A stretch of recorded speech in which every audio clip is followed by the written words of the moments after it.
Thì là lê vậy.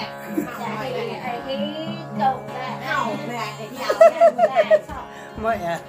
Mẹ sang thì cô tụi bạn khọa.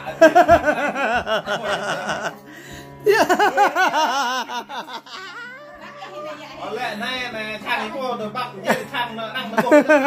Vừa ra. Nên cô nói là tết vai, mình sang nó đang như vậy. Hả? Mày cứ làm chứ. Đó, cái nghe cái quạ lên. Cái cho em vào cái lên khe ra cái quạ mang về cho em vào đây.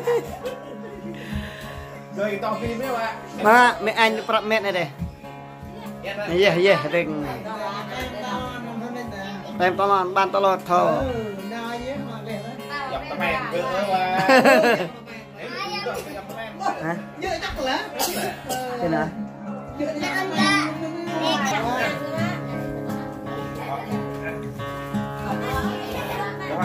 Cả ngàn chờ mẹ và mẹ anh.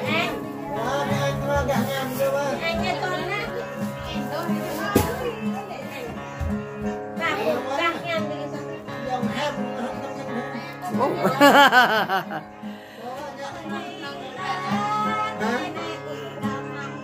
Vâng.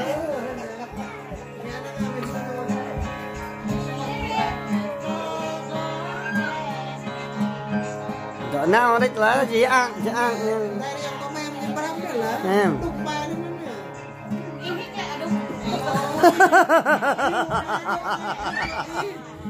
Dòng tao em đúng là. Wah, nyetak dari gop nyun, cawih dari gop nyun apa. Bru.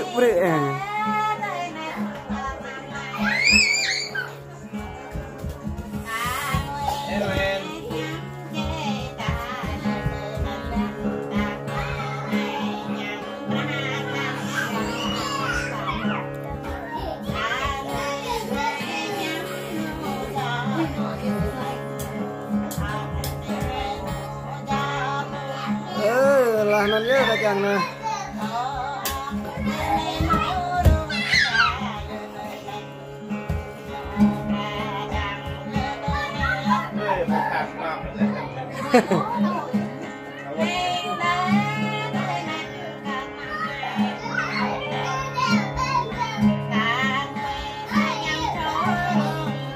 Em bữa ya có thấy hí có khát độc chứ.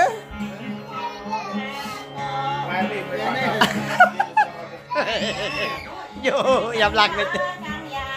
Mai thì đi.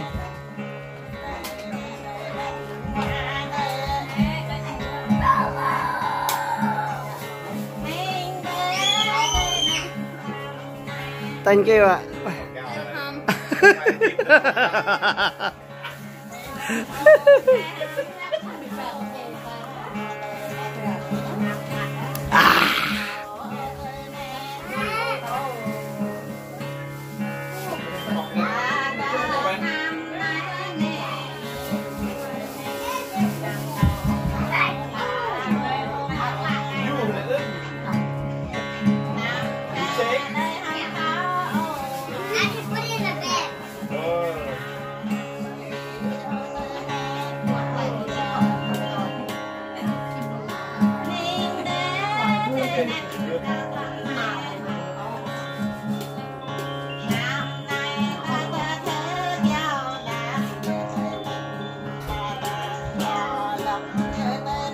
Apa je lah padam ni.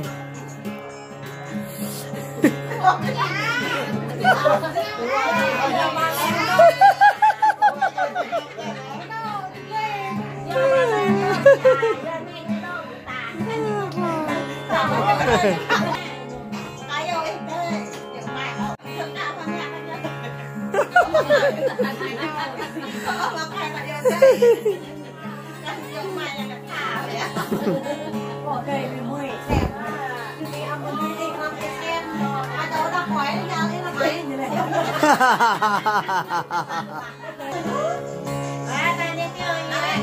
erak kedan ini.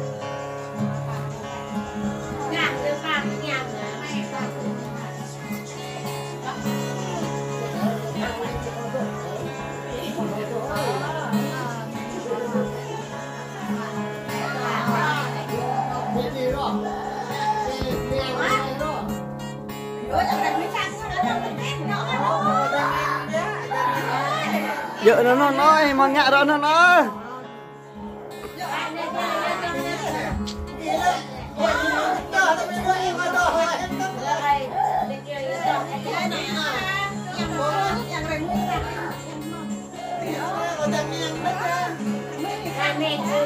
Để nhiều hơn rộng với nó là có qua bữa bò này nè.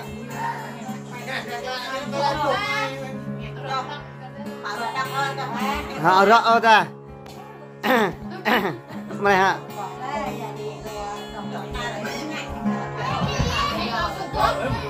Lực lắm.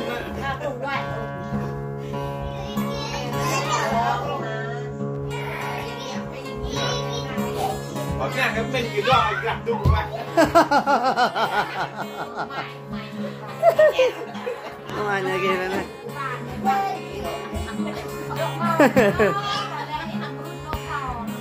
Thì phải lại đây nữa.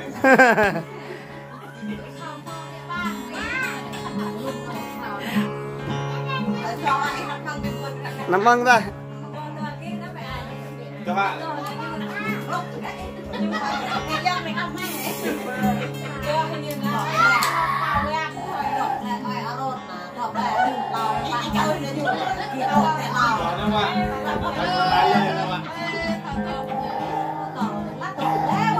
Nhạc con bò sao định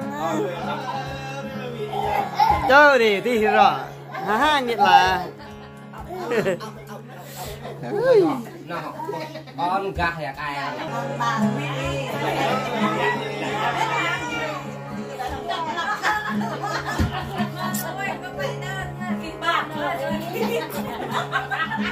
to to ra chưa mẹ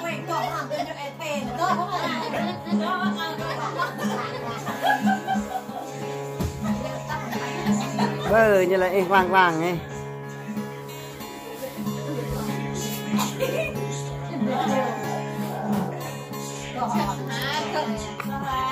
Mẹ có qua xuất sắc bên là mẹ gọi là mừng quay là ăn lá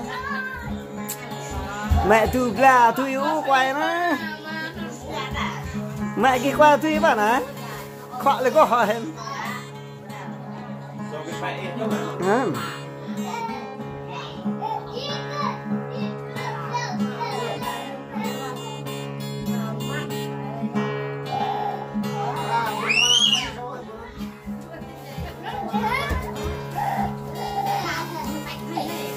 nào á nhiều mà tao chơi ôi như này nào đấy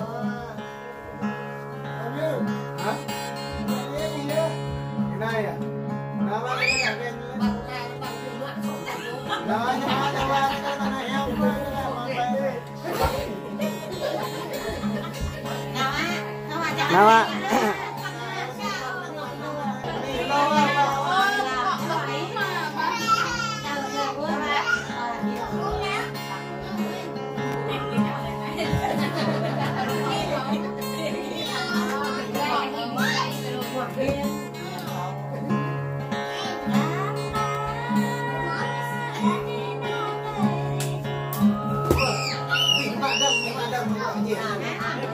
nó mà là rằng là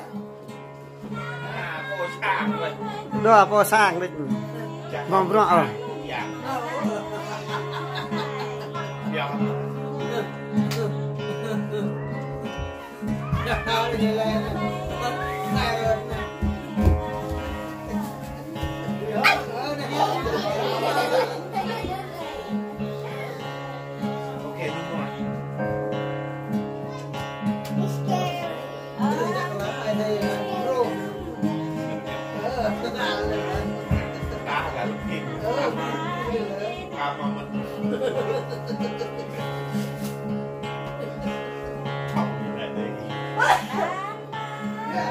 ngồi thằng lăng luôn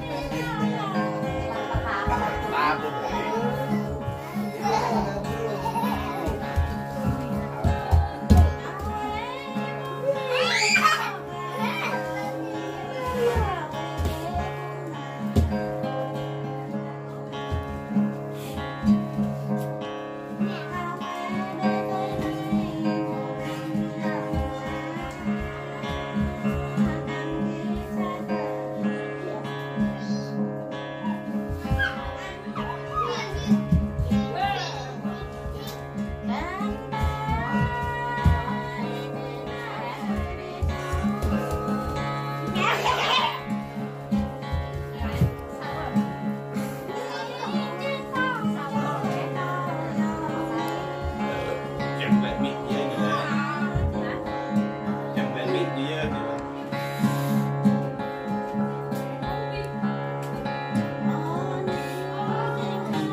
Đây đang lại nhớ vào lại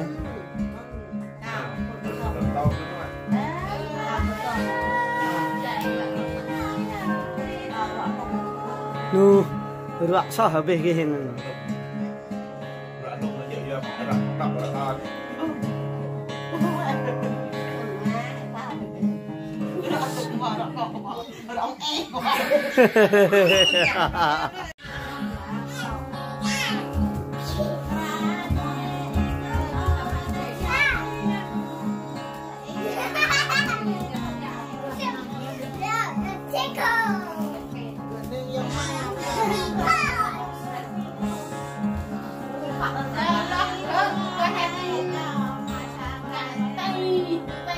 vậy thôi anh cho em giúp đỡ thôi